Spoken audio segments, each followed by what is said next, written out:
कल शाम हम सभी दोस्त पहुंच गए थे अंसाली साहिब, जहां तक पहुंचना हमारे लिए काफी ज्यादा आसान और मजेदार था, लेकिन वहां से वापस आना हमारे लिए इतना मुश्किल होगा इस बात का हम में से किसी को भी नहीं पता था। कुछ इसी तरह सुरीली और सुहावनी आज हम सबकी सुबह हुई थी अंसाली साहिब में। अब जो लोग पहले से ही मेरी वीडियोस को देख के अपना समय और भविष्य बर्बाद कर रहे हैं उनको पता होगा कल रात को हम सभी पहुंचे थे अंसाली साहिब। अब अगर आप लोग इस जगह के बारे में जानते तो मुझे नहीं लगता मुझे ज्यादा बताने की जरूरत है, लेकिन अगर आप लोग इसके बारे में नहीं जानते तो मैं सिर्फ इतना कहूंगा कि आप एक बार जाके आए। आपको अपने हर सवाल का जवाब बिना किसी से सवाल किए और अपनी हर प्रॉब्लम का सोल्यूशन बिना किसी से मांगे मिल जाएगा। खैर, इस प्यारी सी सुबह को प्यारा कहने का एक कारण ये भी है कि हमें वहाँ बार बार सेवा करने का मौका मिल रहा था और उस सेवा का मीठा फल उससे भी कहीं गुना मजेदार था।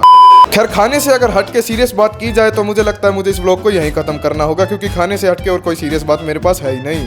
पर खाने से अलग एक और तरह का कीड़ा जो हमारे अंदर पनपता है उसका नाम है घूमना। अब क्योंकि शाम को हमें निकलना था वापस अपने घर और टाइम हमारे पास काफी कम ही बचा था, इसलिए हम शुरू करते हैं हंसाली को पूरी तरह एक्सप्लोर करने से। अब हंसाली को और उसकी आसपास की सभी जगहों को पूरी तरह एक्सप्लोर करने के बाद बारी थी फतेहगढ़ साहिब की तरफ निकलने की। अब सच कहूँ तो हंसाली से फतेहगढ़ साहिब तक का सफर काफी ज्यादा खूबसूरत और प्यारा था, लेकिन बाहर पड़ रही गर्मी ने हमारे पिछवाड़े की सभी डिग्रियां फेल कर दी थी। इस वजह से भी हमें थोड़ा कम मजा आ रहा था। खैर, अपना जरूरी काम निपटा के और बाकी गुरुद्वारों के जैसे कि गुरुद्वारा श्री ठंडा बुर्ज साहिब और गुरुद्वारा श्री फतेहगढ़ साहिब के दर्शन करके हम निकल पड़ते हैं वापस अपने घर की तरफ। फिर रास्ते में हमने लिया ब्रेक, क्योंकि हमें लग रही थी भूख, पर रेस्टोरेंट के रेट देख के हमारा मन बोला फिर अपने पापी पेट को अपनी औकात अनुसार रिचार्ज करने के बाद अब बारी थी अपने घर की तरफ निकलने की। अब खाना खा के घर पहुंचने के बाद सबसे पहले बारी थी दोबारा खाना खाने की, क्योंकि हमारी टीम वालों को खुशी में रोना, आग पे सोना और दिमाग का खोना तो मंजूर है, लेकिन भूखा होना एक सेकंड के लिए भी मंजूर नहीं है। जिसके बाद हमने प्लान किया है कोल्ड कॉफी के साथ अपने दिन को सुख और शांति के साथ खत्म करने का। पर जिस जगह पर महफिली 8 अंगों के नंगों की हो, वहाँ से तो सुख और शांति भी डिप्रेशन का झोला उठाकर भागती है। इनकी दादी की लोमड़ी मारू हराम के पिल्ले लड़ भी रहे हैं तो एक दूध की थैली के ऊपर। बताओ इसमें लड़ने वाली कौन सी बात थी?